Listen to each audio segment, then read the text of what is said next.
Personne ne remplacera jamais Léo. Il sera toujours mon fils, et ton grand frère, toujours.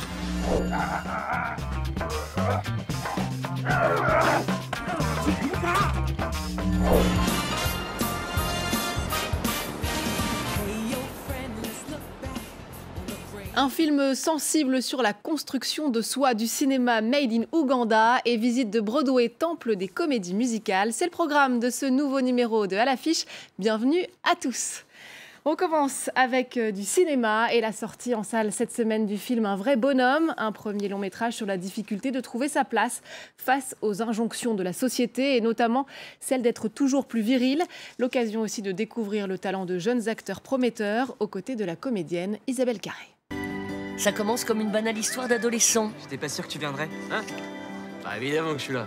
Un petit frère complexé qui adule son aîné, un vrai bonhomme lui.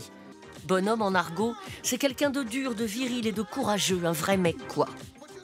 Les femmes ont ces injonctions sur la beauté, le physique, toutes les couvertures de magazines, tout ça. C'est quelque chose qui est terrifiant, les publicités dans la rue, c'est oppressant. Et les hommes, en fait, c'est un peu la même chose, mais on n'y a jamais vraiment prêté attention. Musique. Bref, Léo assure en tout et Tom aimerait tant lui ressembler. Mais le film est beaucoup plus subtil que ça. Il va falloir débarrasser les affaires de Léo. Rien de tout. Personne touche aux affaires de Léo. On peut pas tout garder, non? Non. T'as perdu quelqu'un? Car Léo est mort, 1 an plus tôt, dans un accident de voiture auquel Tom a survécu. Te tourne pas. Alors depuis, il l'imagine en permanence à ses côtés, comme un professeur de coolitude et de virilité. C'est un film qui parle beaucoup d'une époque. L'époque où on a beaucoup d'injonctions sur notre image, sur ce qu'on est censé être, avec beaucoup de pression, en fait. Tom, personne ne remplacera jamais Léo. Il sera toujours mon fils, et ton grand frère, toujours. Aujourd'hui, c'est quand même important aussi politiquement de savoir dans quel monde on vit et qu'est-ce que c'est qu'un vrai bonhomme. Est-ce qu'on peut remettre un peu en question la chose? C'est un film aussi qui est assez innovant, qu'on voit pas beaucoup en France. Comme ça, ce mélange des genres avec à la fois du drame, de la comédie et un peu de fantastique. Dis-moi pourquoi je suis encore là. Un vrai bonhomme pourra séduire tous les publics. Tom, t'es courageux. Plusieurs centaines d'adolescents l'ont d'ailleurs déjà sélectionné pour le prix Jean Renoir des lycéens. Cinéma, toujours, on connaissait Hollywood bien sûr, Bollywood en Inde et même Nollywood au Nigeria. Voici Wakaliwood en Ouganda. Dans les faubourgs de la capitale, on produit depuis quelques années des films avec les moyens du bord. Découverte de ce quartier de Kampala en pleine effervescence. L'histoire retiendra que c'est ici qu'est né un cinéma d'un genre nouveau. Action! Wakaliwood, inspiré du nom de ce bidonville de Kampala, la capitale de l'Ouganda. C'est bon, c'est la bonne. Un Hollywood pour le moins artisanal. Des films déjantés, fabriqués avec 3 fois rien. Coupé. Les tournages se déroulent tous ici, dans l'arrière-cour d'Isaac Nabwana, l'unique réalisateur et créateur de Wakaliwood. Les gangsters vont se battre avec le chimpanzé, la police va se battre contre les gangsters et le chimpanzé va même se battre avec la police, ça va être fou. Tous les ustensiles sont récupérés. Un film ne coûte pas plus de 200 €. Action! C'est parti! Les ingrédients sont bien connus, du kung-fu, des cascades, des armes et beaucoup de rire. Coupé! C'est bon, ça marche. Pour moi, la violence est un langage que tout le monde comprend. Moi, j'appelle ça comédie-action, parce que ça reste toujours une comédie. On rigole, c'est pour se divertir. Et voilà notre département pour les accessoires. Qu'est-ce que tu fais là? Là, je fais un flingue pour ton prochain film. Il a mobilisé les talents du bidonville, dont ceux de Daouda Bissasso, mécanicien devenu accessoiriste. Je peux tout faire. Dis-moi ce que tu veux et je te le fabrique. Wakaliwood est devenu culte en Ouganda. À chaque fois qu'un nouveau film sort, les équipes font la promotion dans la rue, vendent leurs DVD à 50 centimes d'euros, avec un succès garanti. Merci de nous soutenir, mon frère. J'aime leurs films parce que je suis ougandais. Par la vente des DVD, la diffusion des films à la télévision locale ou en salle comme ici. Chaque film de Wakaliwood génère quelques milliers d'euros et profite à quelques dizaines de personnes du bidonville. Une petite industrie du rêve qui ne demande qu'à prospérer. Les enfants du quartier prennent d'ailleurs des cours de kung-fu, indispensables pour assurer la relève de Wakaliwood. Et pour terminer, direction Broadway, connu dans le monde entier pour ses comédies musicales. Alors que les théâtres ont été pris d'assaut avec les fêtes de fin d'année, nous vous emmenons dans les coulisses de ces méga productions qui attirent plusieurs milliers de spectateurs par jour.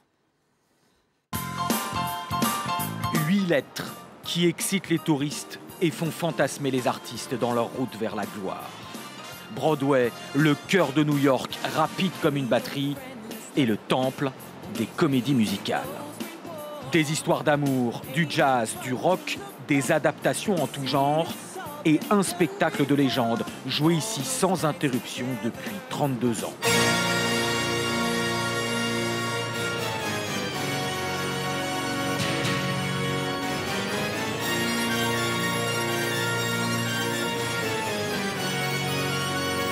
Chaque soir, une salle comble avec des touristes venus du monde entier.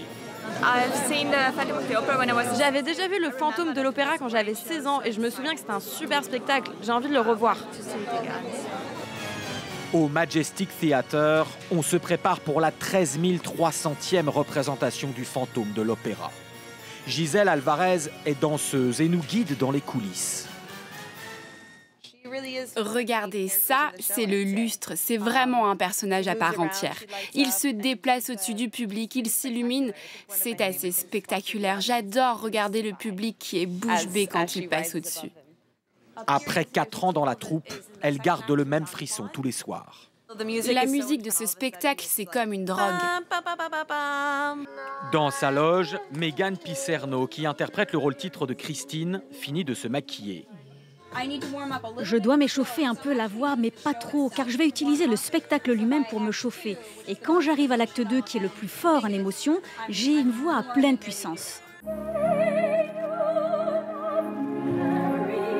Megan Picerno est à l'origine une chanteuse d'opéra.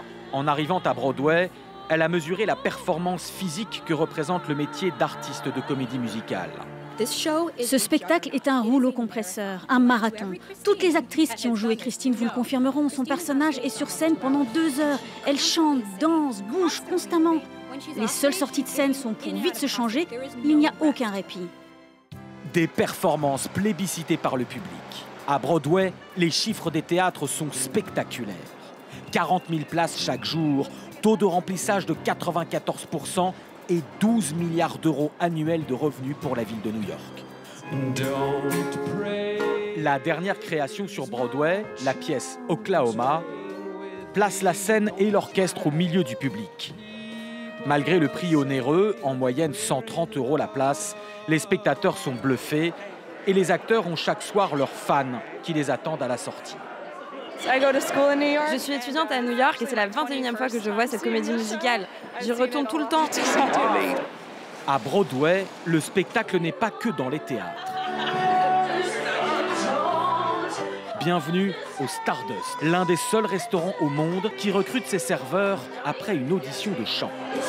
Comme ses collègues, entre 2 commandes, Kat Yates va à son tour assurer son numéro.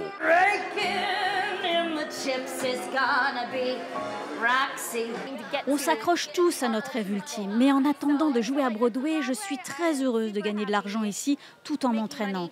Je chante 8 fois par jour, entre-temps je fais 8 tranches de service à table. Résultat, mes cordes vocales sont super fortes et ma voix est prête pour passer n'importe quelle audition qui se présente. Ces touristes français n'ont jamais rien vu de tel. C'est un concept qu'on ne connaissait pas en France. C'est pour ça qu'on est venu là et c'est une réussite.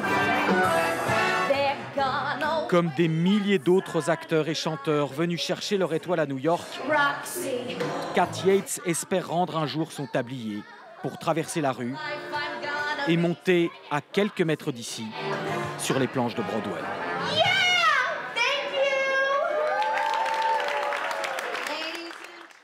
Et c'est la fin de cette émission. Merci à tous de nous avoir suivis. N'oubliez pas de nous retrouver sur france24.com ainsi que sur tous nos réseaux sociaux. On se quitte avec des images du festival de glace et de neige d'Harbin. Il se tient en ce moment au nord-est de la Chine. Créé en 1985, l'événement permet de déambuler dans une impressionnante cité de glace illuminée et a déjà émerveillé plusieurs millions de visiteurs. Je vous laisse découvrir et vous dis à très vite.